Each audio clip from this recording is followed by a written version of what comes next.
can't continue to play this game of life based off of they bet. How am I ask them if I'm there yet? And if I mess up and create debt, it'll be based off my hand, my bet, because they left or they'll leave, but best believe every goal I set for myself, I'm bound to achieve.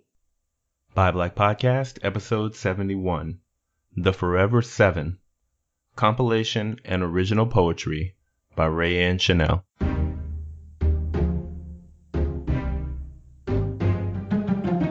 Welcome to Buy Black, the voice of Black business. The only podcast that provides free marketing for growing Black companies, education for budding entrepreneurs, and a reliable place for consumers to find and spend money in quality Black-owned businesses. I'm your host, Gerald Jones, and if you learned something from this episode, be sure to subscribe and leave us a rating or review on iTunes. Ready? Let's get to work. Podcast, the voice of Black business, your only podcast dedicated to helping you find and connect with Black-owned businesses, Black business owners, and today, a really dope poet and Black author. I'm going to be talking with RaeAnne Chanelle. Today, she is going to be talking to us about the story behind her very cool book of poetry called The Forever 7, which you can see right there in the background. RaeAnne, thank you for reaching out, and thanks for connecting with me today. Yes, Gerald. Thank you for creating this platform so that I can speak and use my voice. Your voice is just as powerful as mine, so I appreciate you. I love it. I love it. Well, we are not going to waste any time. I want to get straight into it. Tell me, who are you? All right, let's talk about who is RaeAnne. Give us a background, because I'm seeing some really dope things out here on the internet, and I know I want to know more. The folks listening need to know more. Oh my gosh. So I am RaeAnne Chanelle. I'm God's poet. And that's not just it. I'm RaeAnne Chanelle, the seed planter, RaeAnne Chanelle, the lover, just so many things. It's so broad. I feel like I am a collection of just everyone that I have an interaction with and encounter with. And I wouldn't be anything without the people who are to the left or to the right of me. So this book, The Forever 7, is a collection of poetry. I wrote the poetry, and I don't like to say I wrote the poetry. I collected the poetry from other poets that I just admire and that I believe have a talent and a very just natural flow of God just coming through them when they write. So I just used as much as I could, mashed it all up, and I told my mom's story from my perspective, from other poets' perspectives. Yeah. That's a really cool concept and compilation. So just before we even jump into a whole bunch of stuff, what I'm hearing a lot in this is that you have a really universal perspective about things. Everything is connected. Is that accurate? Yes, I definitely believe that we are all connected through God. This journey has really, really it hasn't been a fun journey at all times. And I'm learning that it's not going to be a fun journey at all times. But yeah, we are all connected through God. So you're my friend, we're connected through God. So I feel like it's really important for us to use that connection and shine light on that connection so we can take from each other, use from each other, but no one is going to feel like they have been robbed. Right. I love it. So you said that in this book, you're telling your mom's story from your perspective. So before we get into talking about your mom's story, let's talk about your perspective. I don't know how many years you've been on this earth, but what has that journey been like for you that has led you from the beginning to saying, I need to collect this, I need to put this poetry out here, and I need to tell my mom's story? How did we get to this point?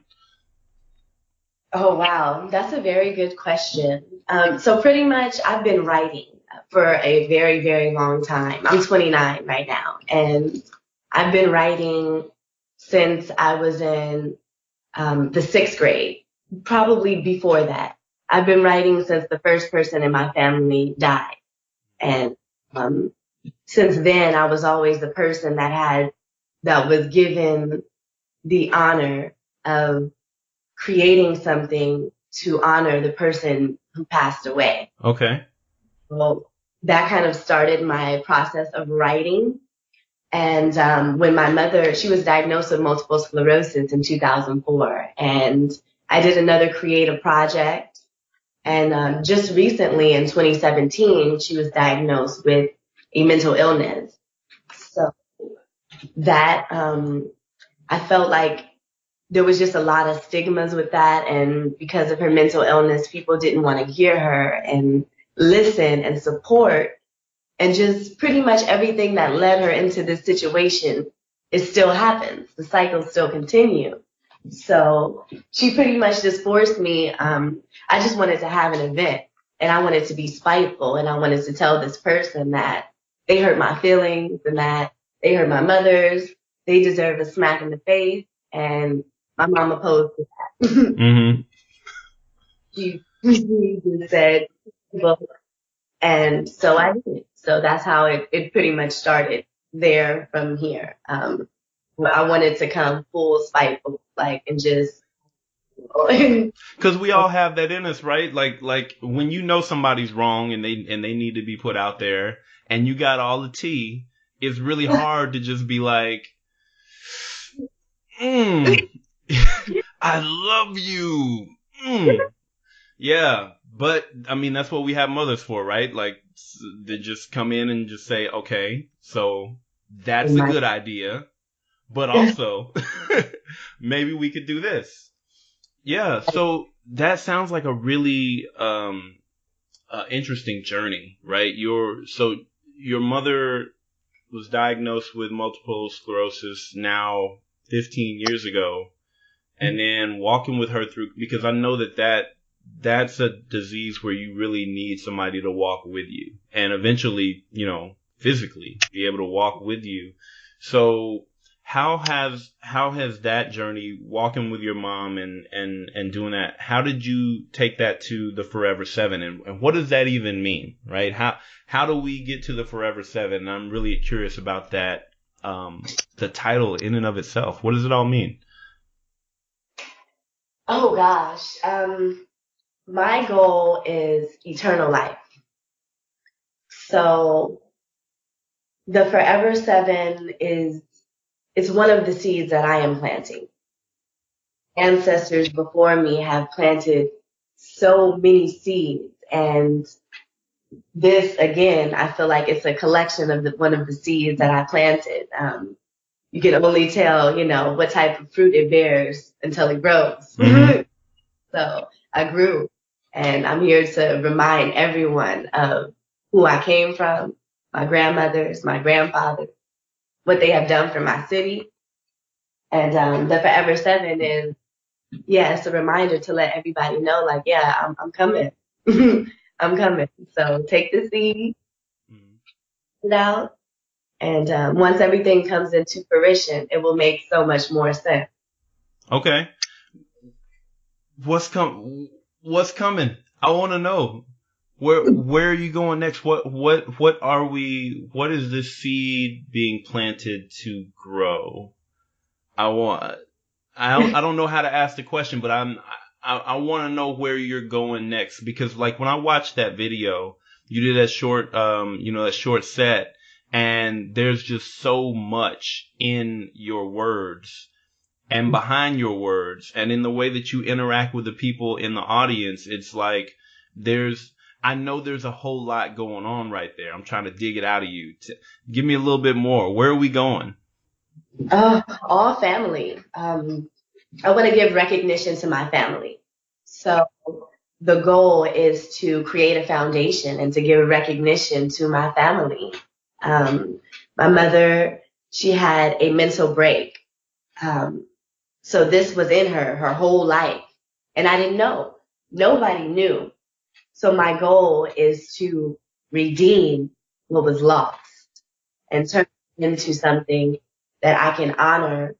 I'm giving the books to people who are in the platform that I am going to create. I'm going to create my own platform and give permission to my people. but I need people to come out to the platform that I create. Right. So that's why I'm not selling the book. I'm gifting it to people who can help me and who I can help. Yeah. And so then helping and you said that once they read the book, you want them to sign it and you want them to pass it to the next person. So how does the book make its way back to you? Do you plan on the book making its way back to you? I don't plan on the book making its way back to me, but I realize that it might, like anything is possible. I want it to make its way to wherever it needs to make its way to. And if it's back to me, I'm happy with that. That's just another sign, more confirmation for what I'm doing and what my plan is. Okay. And so without any further ado on that, what's in the book and what's in the story, you said it's about your mom's journey, and I really want to dig into that. What is that journey that your mom has been on, the trials, the struggles? Like, walk us through all of that. Oh, wow. My mother raised me. And she raised me. And I was in a funk for a while because I didn't realize that I was the sole product of my mother and not my father. So that led me to continue more cycles within my family, alcoholism, just not being present. I really liked liquor a lot. And it wasn't that I was drinking it every single day. It was that I was drinking it enough to where that was my main focus. On drink was going to come. My mother, just this whole plight with her, it made me snap out of the funk that I was in and just take onus for me not supporting her, calling my father out for him not being here throughout this journey. And nobody really, likes the full version of someone else's truth. If it, hurts their feelings, if it's too real. So I don't know. That's just, I'm just a product of my mom. Right. Yeah. The book just forced me to wake up and tell her story about how she was abused, how she was molested, how she's had abortions, and we never talked about that. And the same thing, it trickled down into me. I did the same thing that she did. I'm a sole product of her. So what you're telling me is that the life that your mother either led or was dealt, and the decisions she made in that, as she made those decisions later on, you came through her, and y'all never talked about the things that she had been through, and so without knowing it, you walked down that same path. Yes. Okay. Yeah. And so I'm taking from that then that a lot of the book is we need to tell our stories proactively. Yes. Look at that. I'm learning. All right. What's in there is definitely that your voice is powerful. Your voice is very powerful. So my goal isn't to bash anybody in my family. It's not for them to feel bad about the things that they did. It's just for me to say, hey, we have the opportunity to redeem what is lost, but we have to correct it. We have to acknowledge. We have to take ownership for our part, for who we are, and for, the wrongs that we did are right. Right. Yeah. Do you see that a lot? Because I know that you connect with a lot of people. Do you see that a lot in other families or among other people that people are walking down a path that somebody before them walked, having no idea and having never talked to anybody about that before? Do you see that happen a lot around you? Mm-hmm. Wow. Reading the Bible, I see that it happens, that it's a continuous cycle. I don't really try to pay too much attention to things that I really can't control. Right. Me and my mom, the cycle stopped. So as far as, Gerald and his family cycles, I really can't see through, what you have going on right now. But Mm-hmm. that in the Bible, it says that you are probably going through some cycles that you want to break and stop too. Right. No, so that's an interesting thing. When I was getting my bachelor's degree, I went to I think I finished up at like a Methodist school or something like that. I don't remember. But I went to another just kind of non-denominational Christian school. And one of the classes that I took there, we had that conversation about the fact that from Genesis all the way through Revelations, the Bible is literally just the same story told over and over and over and over and over and over and over and over and over and over again. And it's like, it's almost like just you're people don't recognize it, but you're literally with different names, different faces, different voices, just seeing the exact same cycle happen over again. And it's really interesting. It's a whole lot of reiterating. Yeah, it is. It goes just more into detail about why words are so important, why we just need to dish out our words, whatever they may be, whatever is going on in here. It's not meant to be held in here until eternity. It's not like, it's not. Just go ahead and get it out. Even if you feel like it's purposeless, the purpose is to get it out of your brain and let it just exist somewhere else. Have you seen, since you've started getting all of your words out, have you seen, maybe not the book coming back to you, but have you seen things manifest through your openness that may not have manifested without you going out and saying, here it all is? Oh, yes, definitely. I see energy, powerful energy. Just, I can go in a room and the powerful energy, the most dominant energy in that room will gravitate towards me. And that's nothing but God. That is nothing but God and the connection. But I do see that, yeah. And I'm going to own it and take it, keep it, use it, give some of it to you, give some of it to them. Yes, it is. Yeah. You were talking about some things that I really want to get into.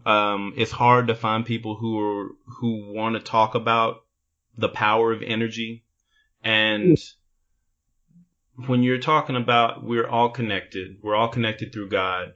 We all have energy, and that energy passes from one person to another. Now I personally believe, and this is just my, I guess my universalist view, what we call God, or what religion calls God, to me, I believe that man created God in our image and then claimed that God created us in his image. But in reality, we are all connected through a universe, and whatever being created that universe created it for us all to be connected. And everything moves through waves. Everything moves through energy. And the vibrations that you send out, whether they have a negative energy or a positive energy associated with them, is how you're going to affect the next person, and how that person is going to affect the next person after that. And then an example of that I use is, the power of energy. If I see a person who's experiencing homelessness on the street, and I walk up to that person with a scowl, and I tell them, you need to get up and go do something with your life. Here's $20. Go do something with this, right? As opposed to walking up to that person, not handing them a single dollar, but lifting them up with a smile, taking them somewhere, and helping them do something with love, right? In one situation, I did a good thing, right? I put $20 in their pocket. The other situation, I didn't give them a dime, but I showed them love. I gave them positive energy. Which one is going to affect that person in a positive way?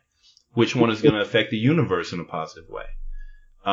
That's kind of how I see this. So just, I guess, hearing that from me, how do you see that focus on energy and connection shaping the world? Wow. Well, I think both of your hypothetical scenarios will work. Whatever God tells you to do. I am not nice at all times, and I'm working on that. Forgive me for that. Sometimes it's just quick, fast delivery. So, if that's how it comes out, there's always room for correction. And I think that's where the power lies in the energy, the correction, the redemption, not the fact that maybe I didn't use these words right now. No, the fact that you can redeem those words, you can redeem that moment.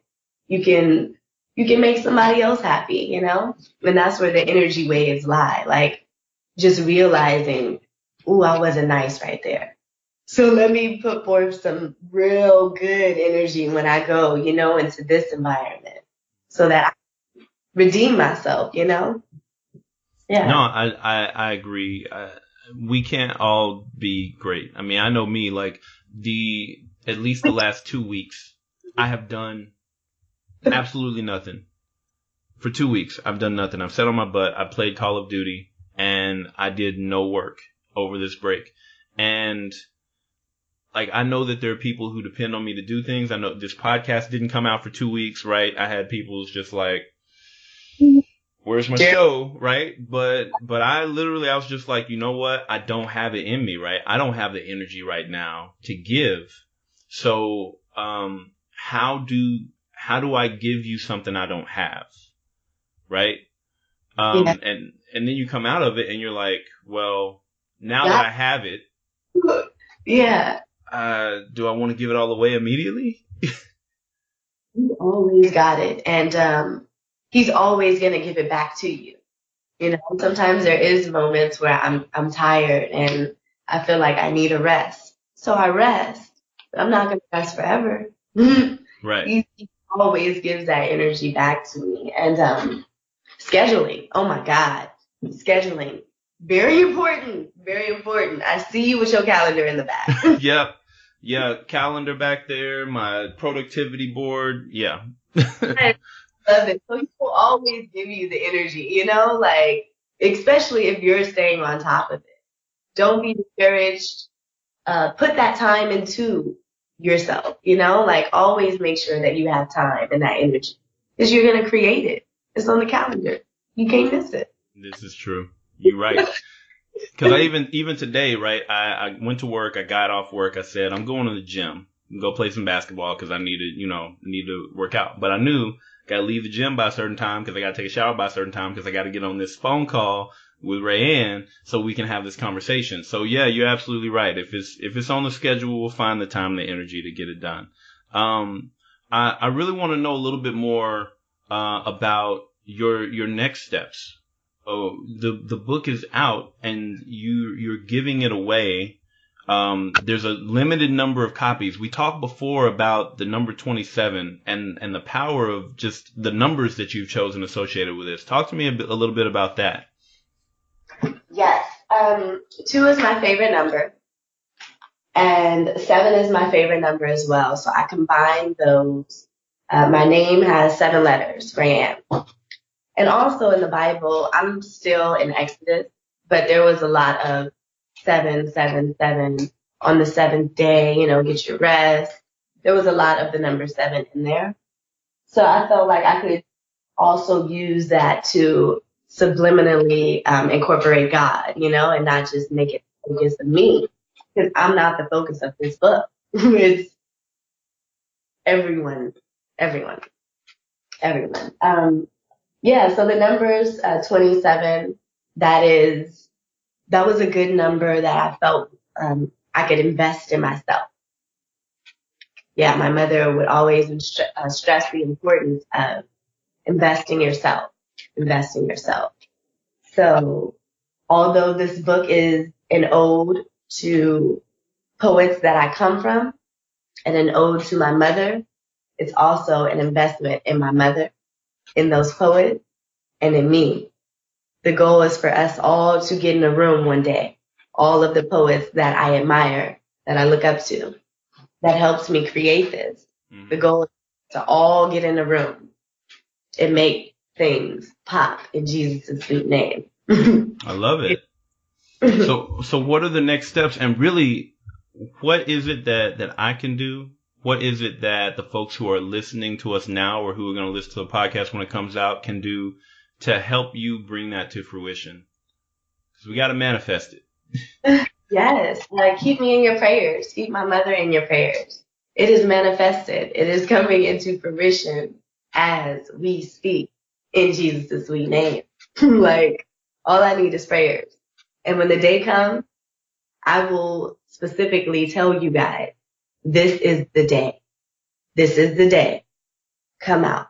This is the day where your words are important. This is the day where your words will change my world that I am creating. And until that day comes, everybody that has been given the book from me, they know who they are. They can just lay and patiently wait and know that I have a plan. Yeah. That works. Would you be cool with sharing maybe a passage or two from the book on the show? Of course. I would love to. Yes. Let me start with Maya Angelou because that's my opener. Okay. Shout out to Arizona and Joan putting this together. It's hard to create a platform and keep your energy safe. So I really appreciate you, and protect your energy. You're good. It is a lot of work. I can definitely say that. A lot of work, a lot of time, but I'm rewarded every week. And put it like that. Yes. Yes. I will continue to lift your name up so you will continue to get rewarded every week. Yes. Appreciate that. All right. Okay. You may write me down in history with your bitter, twisted lies. You may trod my name in the very dirt, but still like dust, I'll rise. Does my sassiness upset you? Why are you beset with gloom? 'Cause I walk like I got oil wells pumping in my living room. Just like moons and like suns with the certainty of tides, just like hopes springing high. Still, I'll rise. Did you want to see me broken, bowed head and lowered eyes, shoulders falling down like teardrops, weakened by my soulful cry? Does my haughtiness offend you? Don't you take it awful hard? 'Cause I laugh. Amen. Like I got gold mines pumping in my own backyard. You may shoot me with your words. You may cut me with your eyes. You may kill me with your hatefulness. But still, like air, I'll rise. That was a snippet of Maya Angelou, Still I Rise. I love that one. That is one of my favorite poems, actually. I love it. That was awesome. So you have you got I want this book. I want to figure out how to get my hands on this book. Hopefully somebody will it will make its way to me, because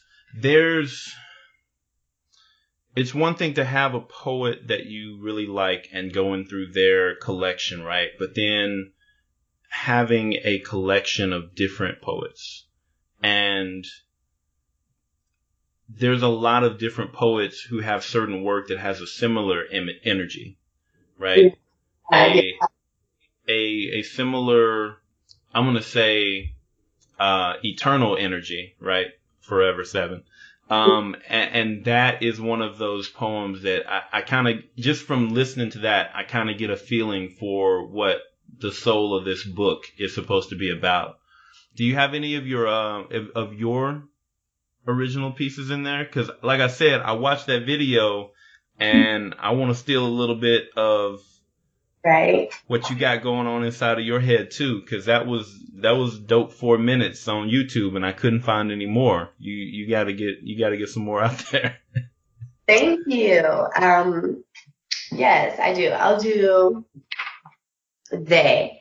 This is the soft copy. There's only 2 of these, and I'm just holding on to these just because I want to. So these are part of the hardcover 27. The hardcover 27, they are lit. Let me just tell you. Like, they're hardcover, so they're literally gonna last forever. But yeah, this is they. Can't really see the artwork. But my mother and I, we did this artwork together. There's 7 pieces of art in the book, and then there's also 7 poems. Okay. So, again, the number 7. Yeah, and this one we painted together. It was going to feature a different artist inside of here, but my mother and I just decided that we needed to collaborate and just put some more of her and I, like our energy inside of here, even though art isn't our thing. But this poem is pretty much like for my mom. Like, it's called They, and I'll read it to you. They say I'm losing my mind. For the first time, I'm in so much control. She in pieces, they say. But once I'm actually standing here alone as a whole, still trying to figure out the truth with all these empty holes. Truth be told, the only truth I know is my own. Even though they see a change, to me, I've just grown, but I ain't grown. I'm just growing to realize that with life comes lies. Now they want to look all shocked and surprised. Well, surprise! Which they tell me when they're ready to take off that disguise. And yeah, it's true, I bought that dream. Shit, I can't forget how I was sold. At some point, they will have to take initiative for the clay they were given to mold. It's all good, though, because everything gets old, and it just got old. I can't continue to play this game of life based off of they bet. How am I ask them if I'm there yet? And if I mess up and create debt, it'll be based off my hand, my bet, because they left or they'll leave, but best believe every goal I set for myself, I'm bound to achieve. And if I gotta sell myself,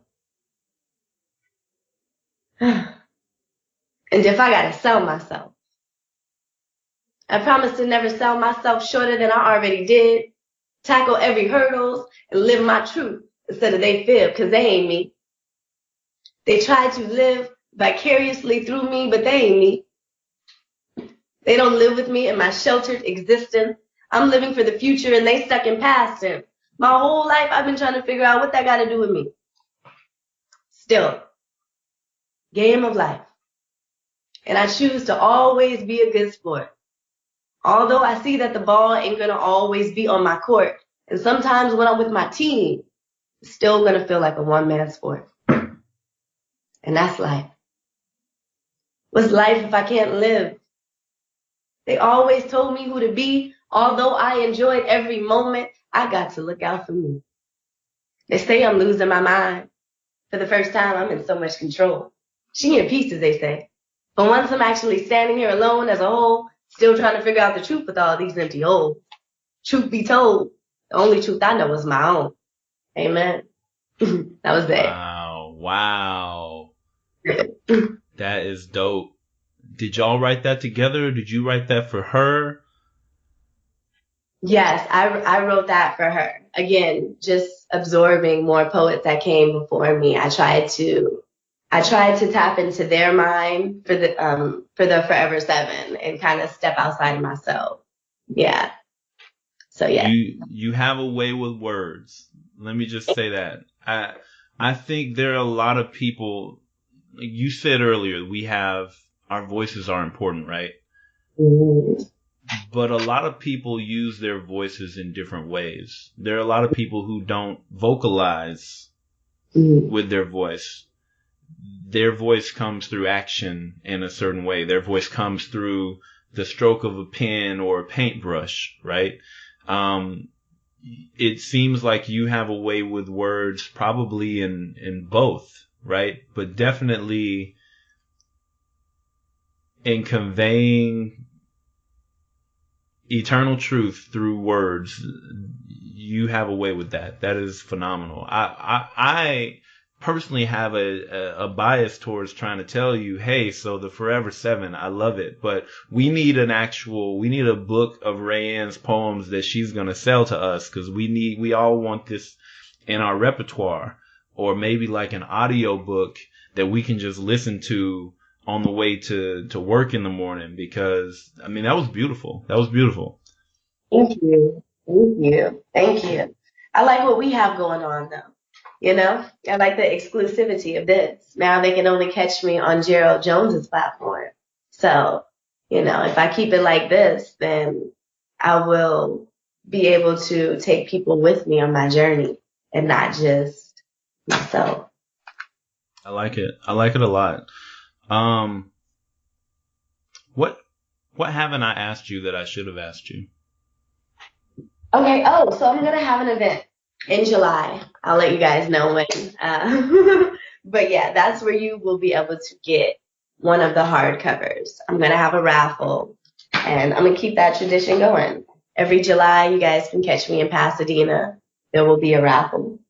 All you have to do is be present, and you can get a raffle. If your name is picked, you get a book, you sign it, we get hugs, and yeah, all done. And then you get to read it, sign it. Yeah. You take it with you. You take and it pass it on to the next person, right? Yes, yes. It is yours for as many moments as you would like to keep it. Yeah. And you said you have a day, or you don't have a day in this July yet? I don't have a day in this July yet. No. Okay. This July. But you'll keep me in tune so I can let people know, because we do have a lot of listeners who are already out there in the California area, and Pasadena. We talking? Is that a little bit north of? Do you know like where LA? the Rose Bowl? Where what? Where the Rose Bowl is. Where the parade was. Oh, yeah. So I know I have an uncle who used to live in Pasadena, but when they lived there, I was much younger, so I didn't know exactly where it was, but I thought it was north of LA and kind of deserts. Oh, no, we're not in the desert. No desert. Okay. No desert. You're next to an ocean. We're next to the beach. Yeah. Okay. Yeah. Yeah. I'm learning these things, but we have a lot of listeners who are out there in California. So when you do have a day, I want to make sure that I get it so that the folks who are close can make their way over there, and hopefully they can win that raffle and get that book, because just hearing that one poem, I want more. I need more YouTube videos. I need you to do more of the Sunday jump off. Thank you. I'm going to get more, and I will definitely let you know when the exact date, time, everything is going to be. And I'll keep it consistent. So once you know, every year, catch me on that day. Love it. So I'll ask one more time, because that was something that I didn't ask that I should have asked. Is there anything else that I should have asked you that I haven't asked? No. Is there anything that I should have asked you? Maybe we should switch this interview up. Let's do it. Ask me things. All right. What's poppin', y'all? It's RaeAnne Chanelle, God's poet. I'm hanging out with Gerald Jones. So, Gerald, tell me, how has your new year been? Oh, we going there? You know what? My new year has been, to me, it's another day. I'm a kind of person where I don't really put stock in one day over another day. I feel like every one of them is a spin, and every year is just, I'm in the same spot where I was last year as far as the sun is concerned, and just did it again. So, it's been good. Yesterday was, really chill. Today was a good day back at work, the first day, and now I'm having a really great conversation with you, which, gotta be honest, it lifts my spirits every time I get to do a By Black podcast interview. So that's how my new year is going. Yes. So what's in plan? What's in store? What's in store for you? What do you have in store? What's your intent? Man. That is a great question. You should be doing this podcast. So what I have in store is right now I am working on my first signature program, which is called Dope Business Plan. And it is all about helping small business owners who a lot of small business owners started a business because they were really good at something and they loved doing it.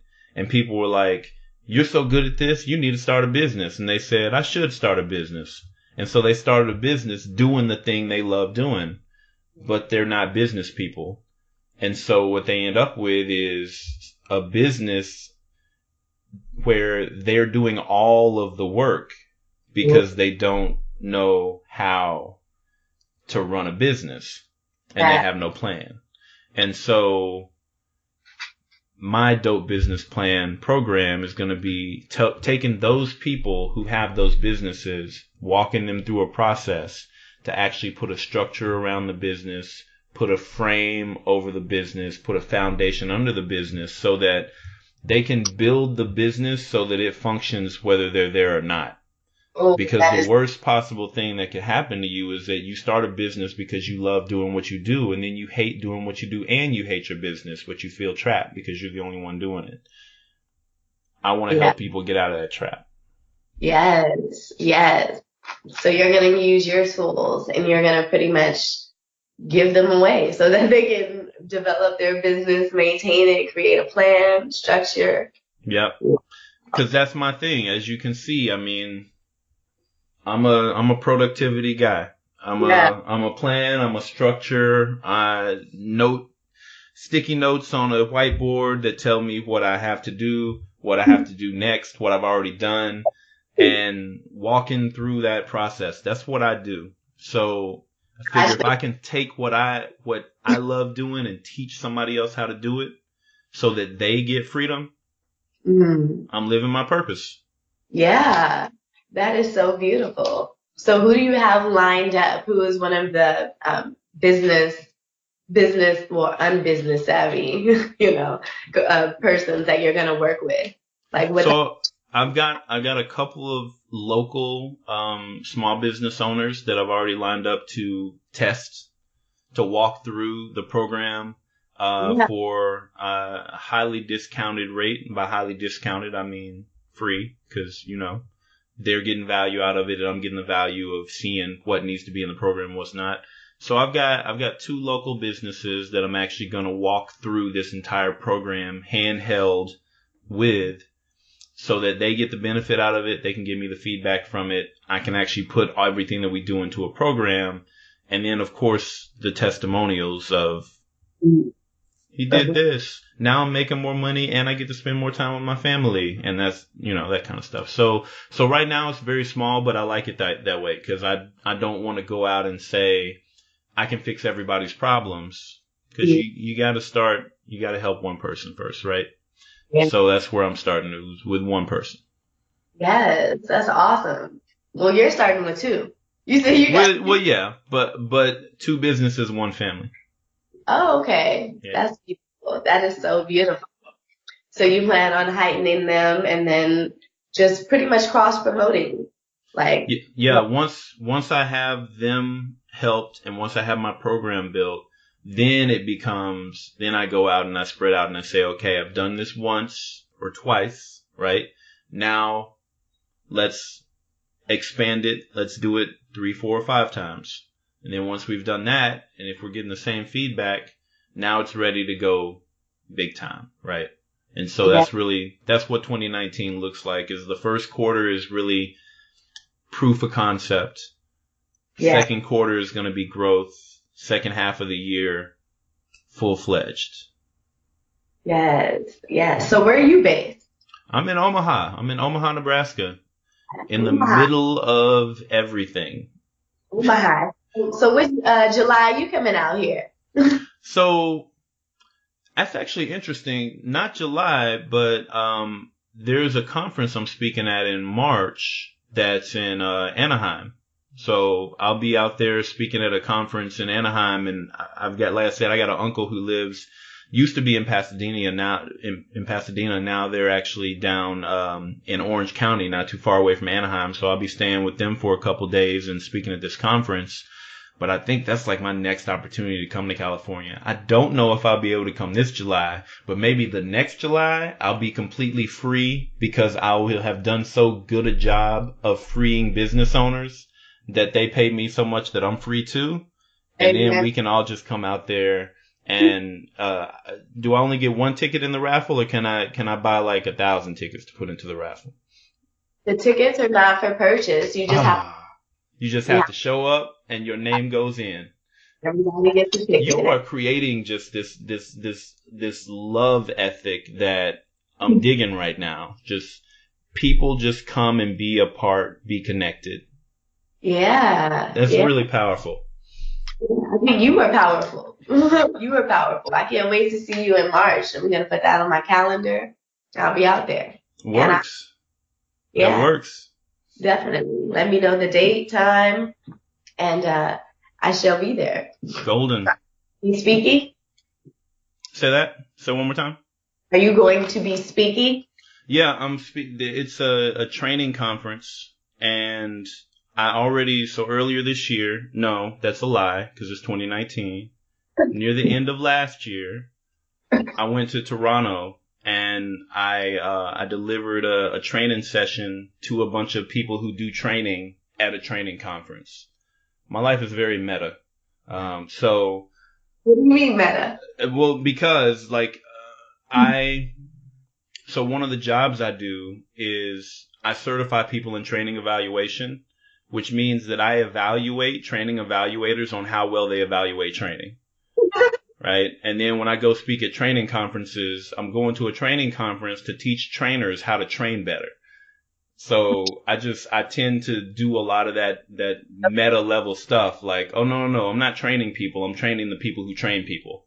And that's just my thing. So, but I did that thing in Toronto, and then the folks who organized the conference called me or emailed me not too long ago and said, hey, we're going to Anaheim next. Could you do the same thing that you did in Toronto there? Because we really like what you did. And I said, sure.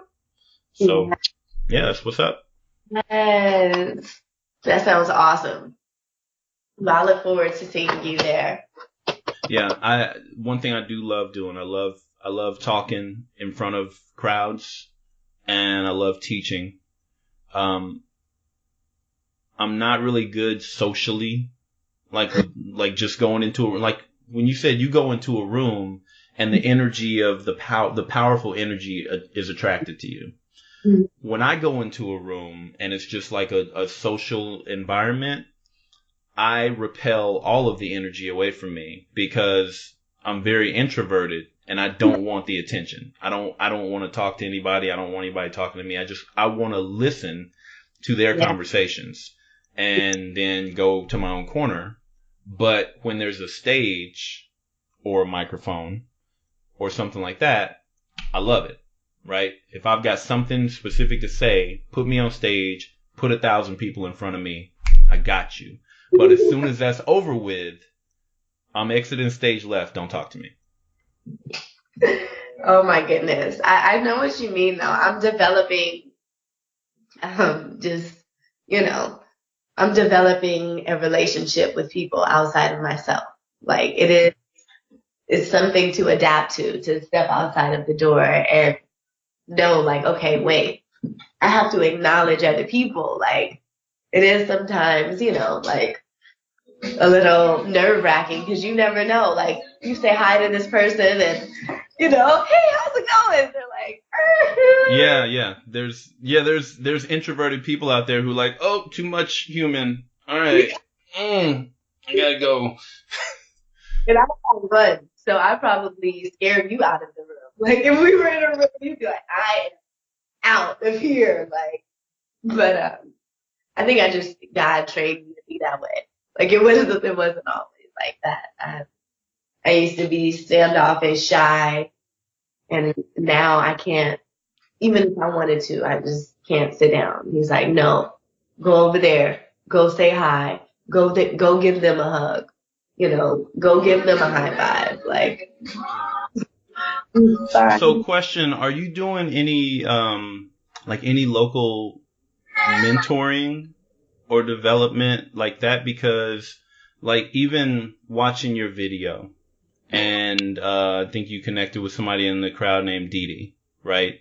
Like just the conversation that you were having with her, you were teaching everybody in that room something, right? There was a very powerful connection, even though we can't see Dee Dee off the microphone, right? Or off the screen, but you were having a direct conversation with her that was a conversation with everybody in the room about how to be honest, to be vulnerable, to connect and take ownership of that connection, right? Because you said, I am your friend, right? Use me. Don't misuse me. Use me, right? And it's just the way that you come across says that people need to connect with you so that they can grow. So this is I guess a consulting question to you. What are you doing daily to connect with those people who need to grow through you? I don't think anyone needs to grow through me. I think they can grow through God who is through me, but. Agreed. So just acknowledge every time I say through you, right? It's through you as a representation of God, right?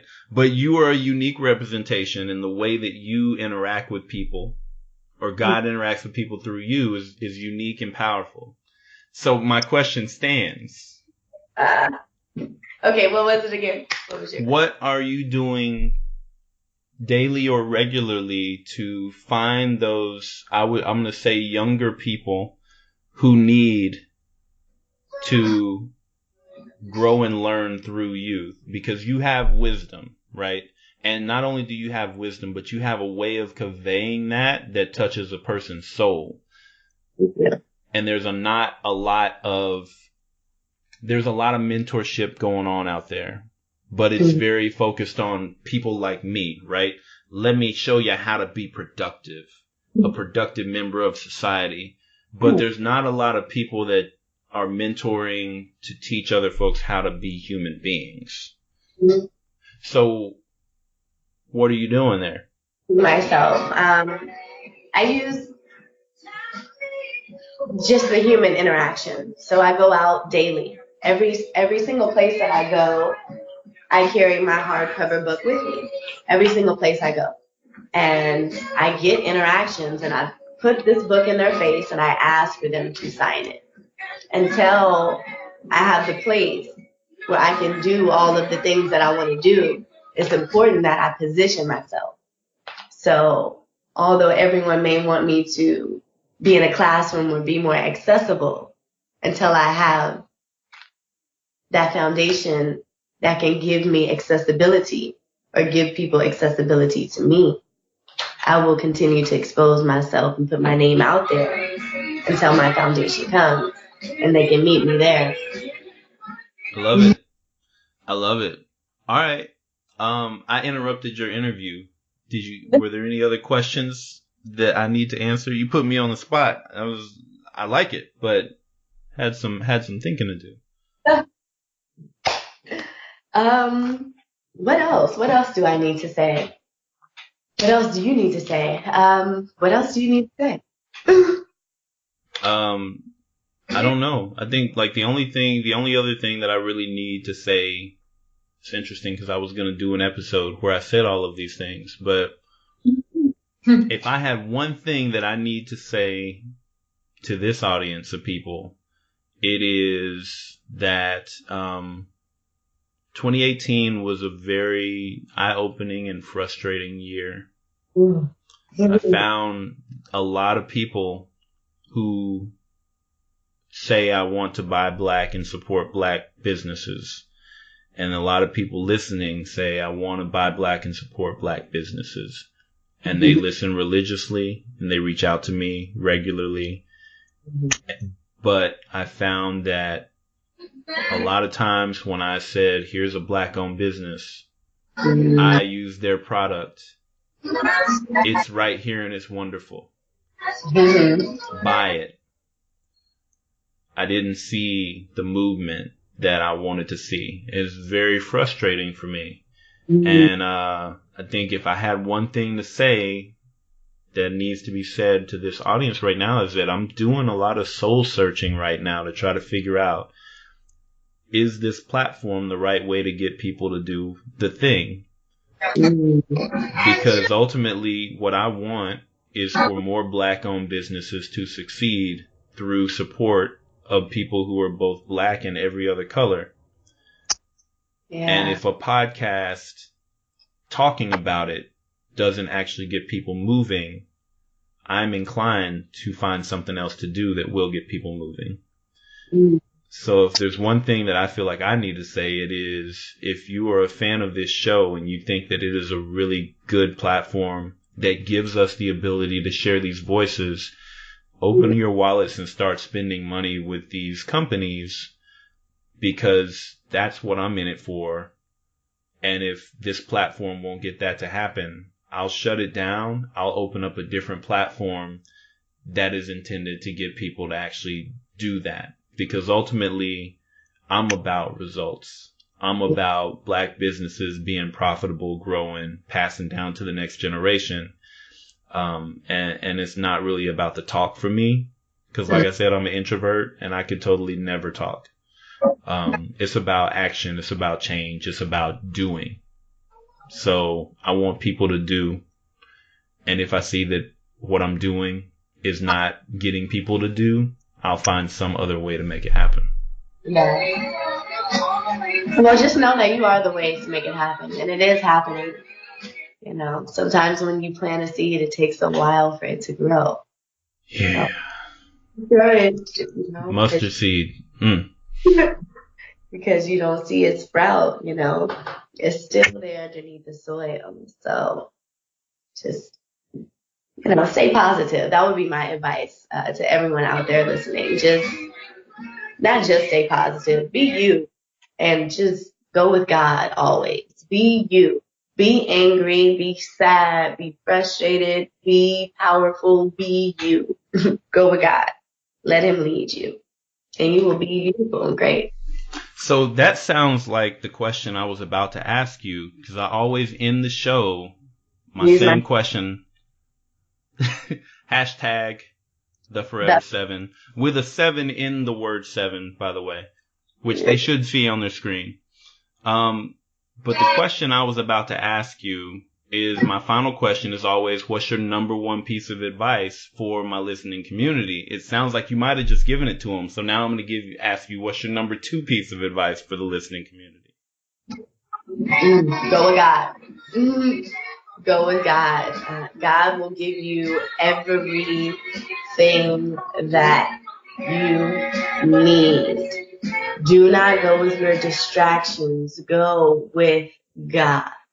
At all times, in all essences, go with God. Be angry with God. Be happy with God. Be sad with God. Go with God. Number 1, number 2 advice. And everything will flourish. Love it. That is awesome.